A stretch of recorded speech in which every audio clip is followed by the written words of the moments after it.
اللہ کے حکم پر چلنا اطاعت، اللہ کے حکم کو توڑنے سے بچنا تقوی. بات تو ایک ہی ہو گئی. اور آخری اصطلاح کیا ہے؟ عبادت.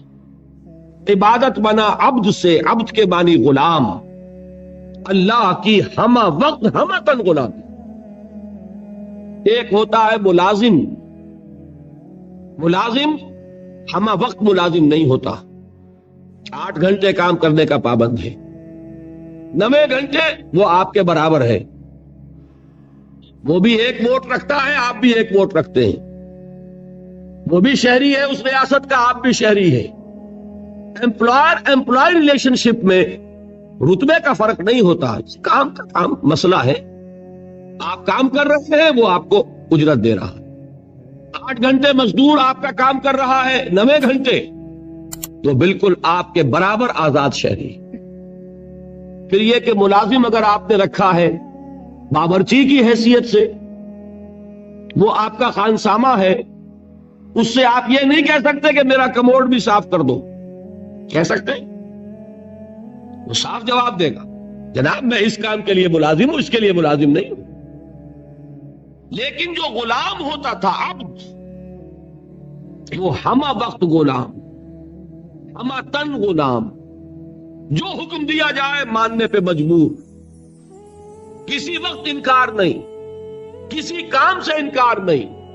وہ غلام جو مملوک تھا، آقا کی ملکیت تھا، اس کو عبد کہتے تھے. اس سے لفظ عبادت بنا. یا ایھا الناس اعبدوا ربکم، اے لوگو اپنے رب کی بندگی اور عبادت اختیار کرو. اور فرمایا قرآن مجید میں وما خلقت الجن والانس الا لیعبدون، میں نے تو انسانوں اور جنوں کو پیدا ہی اس لیے کیا ہے کہ میری عبادت کریں. یہ تو غرض تخلیق ہے، غایت وجود ہے. اسی کو کہا شیخ سعدی نے ترجمانی کرتے ہوئے، زندگی آمد برائے بندگی، زندگی بے بندگی شرمندگی. زندگی تو اللہ نے دی ہمیں اس لیے. اب 4 الفاظ نوٹ کیا آپ نے: اسلام، اطاعت، تقوی، عبادت. صحیح ہے؟ ان میں 19-20 کا فرق ہے. اسلام کے معنی to surrender, to submit, to give up resistance, مخالفت چھوڑ دینا، ہتھیار رکھ دینا، گردن نہادن، سپردن، اپنے آپ کو حوالے کر دینا. یہ سب کیا ہے؟ اسلام. اطاعت اللہ کی اور اس کے رسول کی دلی آمادگی سے اس کا کہنا ماننا. تقوی اللہ کے کسی حکم کو نہ توڑنا، بچنا اس سے کہ اللہ کے کسی حکم کی خلاف ورزی ہو جائے. اور عبادت ہمہ تن، ہمہ وجوہ، ہمہ وقت اللہ کا بندہ بن جانا. یہ ہے پہلی چھت. اس میں ایک نوٹ ہے آف کوشن. ہمارا جو باتیں میں نے اب تک کہی ہیں اس میں کوئی چیز نئی نہیں ہے، آپ سب جانتے ہیں، ایک ایک بچہ جانتا ہے. لیکن ایک بات ہمارے ذہنوں سے نکل گئی اور اس نے سارا فطور پیدا کر دیا. وہ یہ کہ ہم یہ بھول گئے کہ یہ بندگی، یہ اسلام، یہ عبادت، یہ اطاعت جزوی نہیں ہو سکتی، کلی ہوگی. یہ نہیں کہ اللہ کے کچھ احکام قبول اور کچھ رد، کچھ سر پر، سر آنکھوں پر اور کچھ پاؤں تلے. یہ اگر ہوگا تو اس کے معنی کیا ہے؟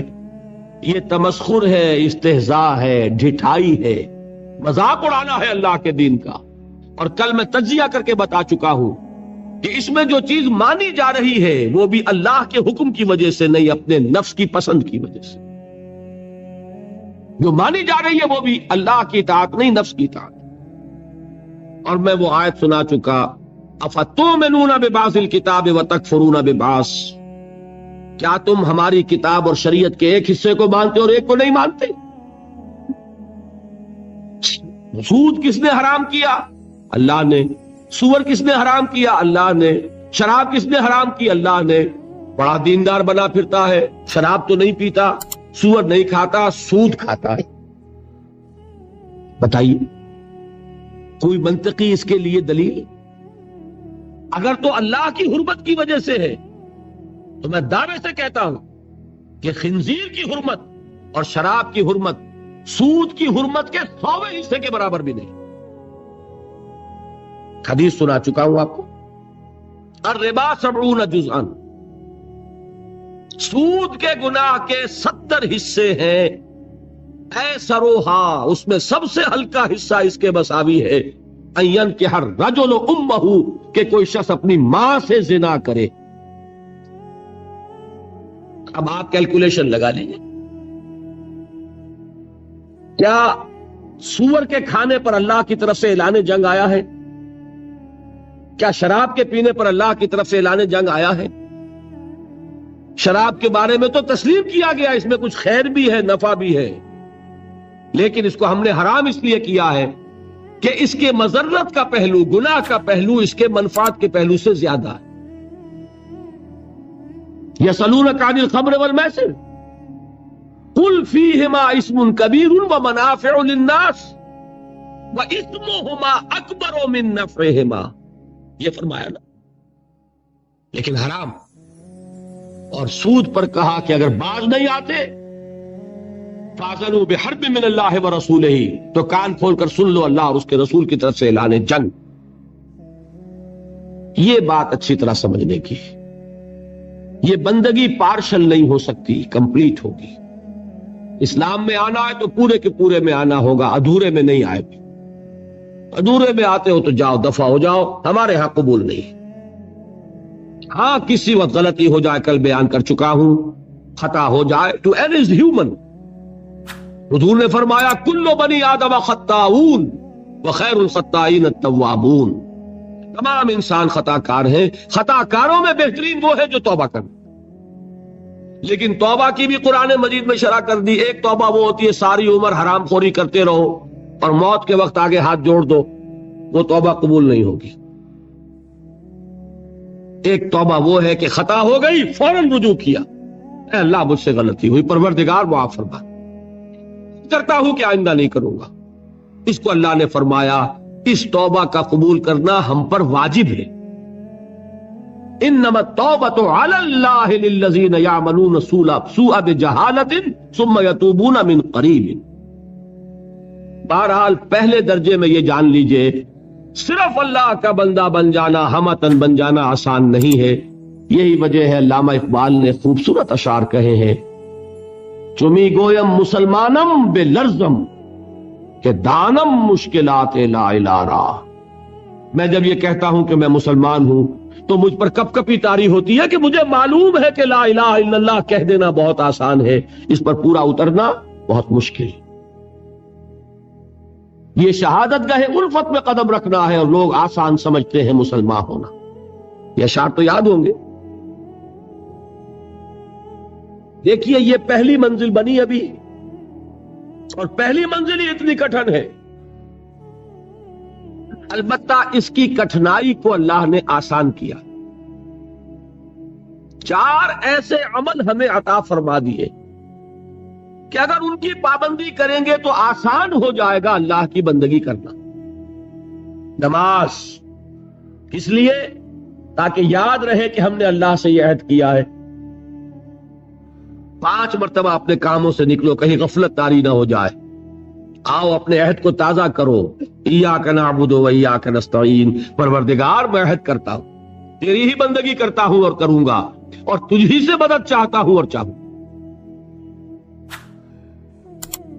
حفیظ جالندری کا ایک بڑا پیارا شعر ہے،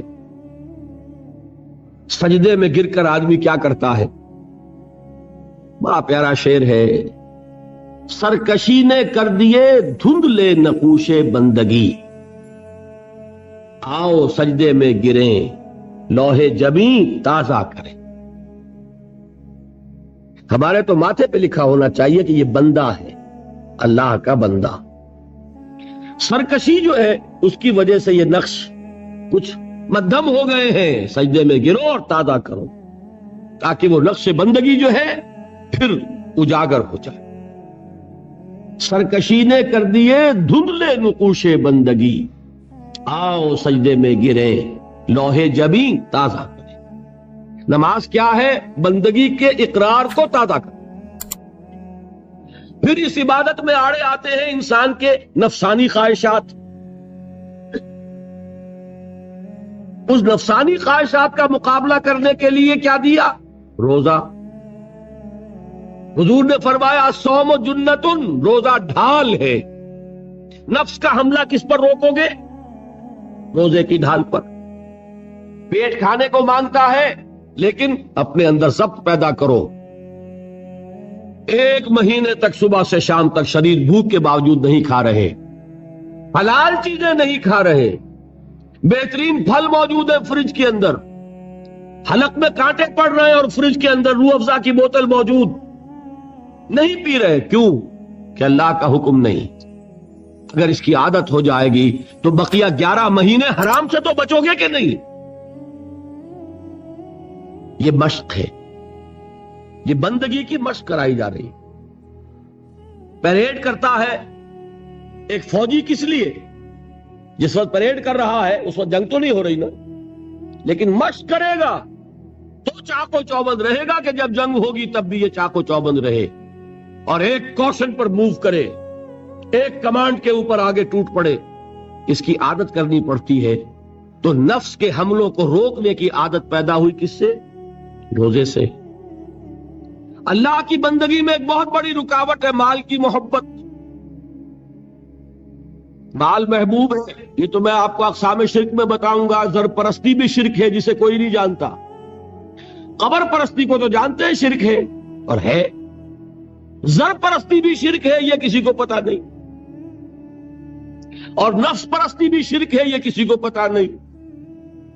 یہ تو وہ موضوع آئے گا اب انشاءاللہ، لیکن ذہن میں رکھیے سب سے بڑی دل کے اندر جو نجاست ہے وہ حب مال کی ہے، مال کی محبت۔ اس کو کھرچنے کے لیے کیا چیز عطا فرمائی؟ زکوٰۃ۔ مال نکالو، اور یہ ساری برکات جمع کر دی کس میں؟ حج میں۔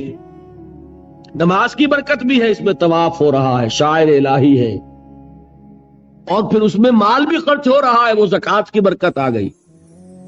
احرام کی پابندیوں میں روزے سے مشابہت ہے، روزے میں تعلق زر و شو نہیں ہے نا، اور احرام میں نہیں ہے۔ تمام برکات کو جمع کیا ہے حج میں۔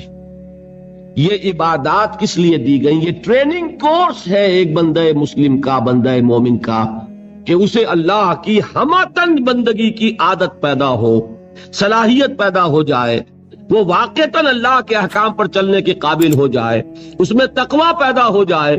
یا ایھا الذین آمنوا کتب علیکم الصیام کما کتب علی الذین من قبلکم لعلکم تتقون۔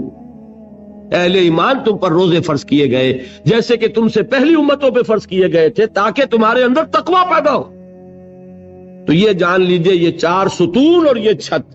ایک بات میں ذرا عرض کر دوں، برا نہ مانیے، اگر کسی جگہ 4 ستون کھڑے ہوں اور اوپر چھت ہونا تو آپ کیا کہیں گے؟ پاگل پن ہے، یہ ستون کاہے کے لیے کھڑے کی؟ ستون بامانی تبھی ہے جب چھت سپورٹ کر رہا ہو، ورنہ وہ یادگار تو ہو سکتی ہے کوئی، باقی اس کی کوئی افادیت نہیں۔ بالکل یہی حال ہے ان لوگوں کا جنہوں نے صرف نماز، روزہ، حج، زکوٰۃ کو پکڑا ہوا ہے اور اللہ کے حلال و حرام سے آزاد۔ وہ پوری بندگی ان کے سامنے ہی نہیں، پوری زندگی میں اللہ کی غلامی یہ پیش نظر ہی نہیں۔ نماز، روزہ، حج، زکوٰۃ یہ کر لیا اور دین کے تقاضے گویا کہ پورے ہو گئے، جو بھی ہم سے دین کا مطالبہ تھا ہم نے ادا کر دیا۔ اس کی مثال یہی ہے کہ 4 ستون ہے، چھت نہیں۔ اس کا وائسی ورثہ بھی ہے، چھت ہو ہی نہیں سکتی جب تک ستون نہ ہو، لہذا وہ اللہ کی بندگی ہمہ تک نہیں ہو سکے گی اگر یہ ستون ہی تم نے قائم نہیں کی۔ کوئی شخص بنا پھرتا ہو اللہ کا بڑا ہی عاشق اور رسول کا بہت ہی محبت کرنے والا اور نماز پڑھتا نہ ہو تو ہے فریبی کہ نہیں؟ دھوکے باز ہے کہ نہیں؟ یہ چھت کا دعویٰ کر رہا ہے بغیر ستون کے، اور وہ ستون لیے بیٹھا ہے بغیر چھت کے۔ دونوں شکلیں یکساں غلط۔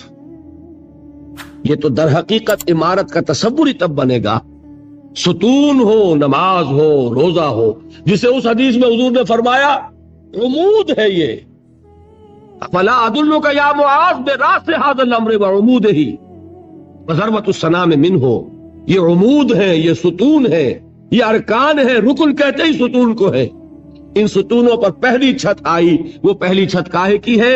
اسلام کی، عبادت کی، تقوی کی، اطاعت کی، جو ہمتن ہوگی، جو ہمہ وقت ہوگی، ہمہ وجوہ ہوگی. یہاں تک تو بات کل بھی کچھ آ گئی تھی، اب اگلے پر آئیے. دوسری چھت کون سی ہے؟ وہ ہے دعوت، تبلیغ، امر بالمعروف نہی عن المنکر، تواصی بالحق، شہادت حق. اس کے لیے بے شمار اصطلاحات ہیں. قرآن مجید چونکہ آپ کو میں پہلے دن بتا چکا ہوں عربی فصاحت، بلاغت، ادبیت کی معراج ہے. اور ادبیت کا ایک تقاضا یہ بھی ہوتا ہے کہ الفاظ بدل بدل کر لائے جائیں، ورنہ مونوٹنی پیدا ہو جاتی ہے، جی اگتاتا ہے. میر کا ایک مصرع ہے کہ ایک پھول کا مضمون ہو تو 100 رنگ سے باندھوں.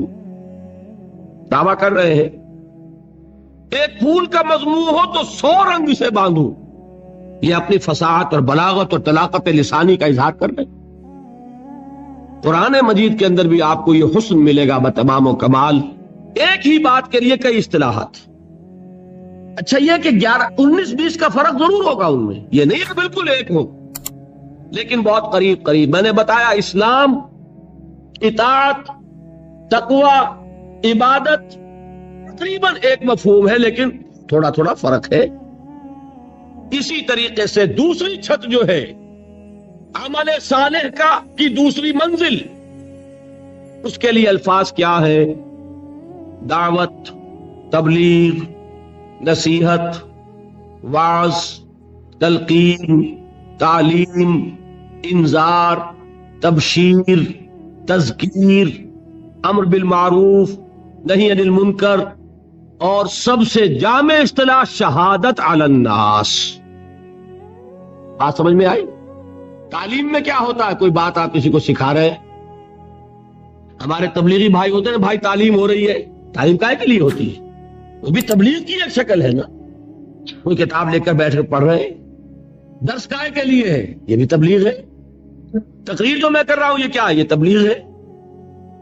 اور وصیت، نصیحت، وعظ یہ کیا ہے؟ یہ بھی کسی کو کوئی بات سمجھانی ہے، آمادہ کرنا ہے. امر بالمعروف، نیکی کا حکم دینا، نہی عن المنکر، اور بدی سے روکنا، یہ کیا ہے؟ یہ بھی دعوت و تبلیغ ہے. تذکیر کے معنی نصیحت، فذکر بالقرآن من یخاف وعید.